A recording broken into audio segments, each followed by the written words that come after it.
So let's solve an uneven cash flow problem with our BA2 Plus calculators. This is actually the BA2 Plus Professional, but it handles everything we're going to do here the same. We have an 8-year-old who's going to start college in 10 years. We're planning for some expensive tuition down the road, and we're going to pay at the beginning of each year $12,500 is the first year, then 15, then 18, then 22,000. That means that exactly 10 years from now, we will have to pay $12,500. To get this in our calculators, first turn it on, we're going to input all of our information in the cash flow register. And if you've got information in there, when you turn on your cash flow register, you can press your arrow keys. I've got some information in here from a previous problem. Just press second, button right there. And then down here, the clear key above it, it says clear work. What it will do is zero all of that information out. So now I've got zeros in there to start with. So what's happening now in this problem? Absolutely nothing. So I'm going to leave the cash flow at time 0. That's what CF0 is, alone. And go down here. This is the cash flow, the first cash flow. And I've got CO1. The very first cash flow in this problem is actually not going to be 12,500.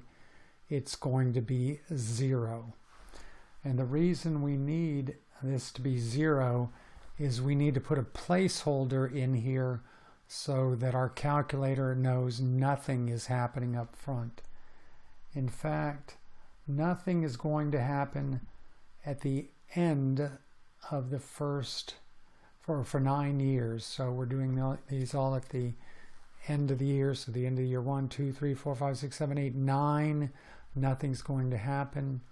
Exactly 10 years from now, we will make our first payment, but we're going to have 9 zeros in our problem here. Make sure you press enter so you see frequency equals.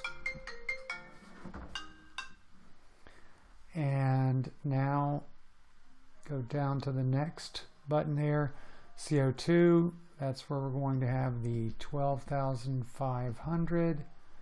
We're going to press enter.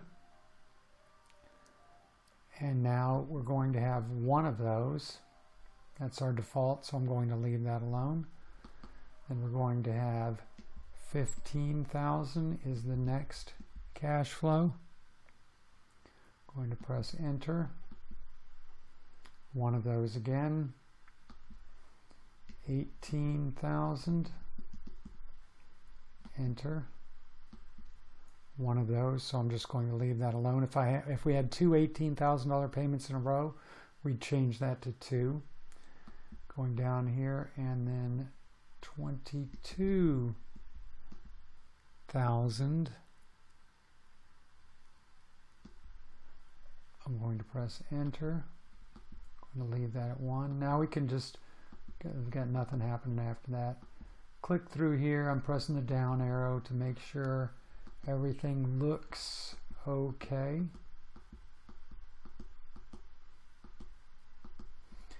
And now what we're doing is going to find the present value of all those cash flows and add them up. That's what the NPV function does here. First, we need to put in our interest rate. Enter 8%. Just put it in as a whole number. Calculator is going to know that that is 0.08. Go down here.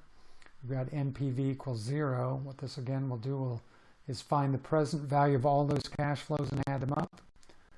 Just press compute. And there we have it. The present value of those cash flows is what we need to set aside today to make those payments in the future. Assuming we can earn 8% interest is about $27,461.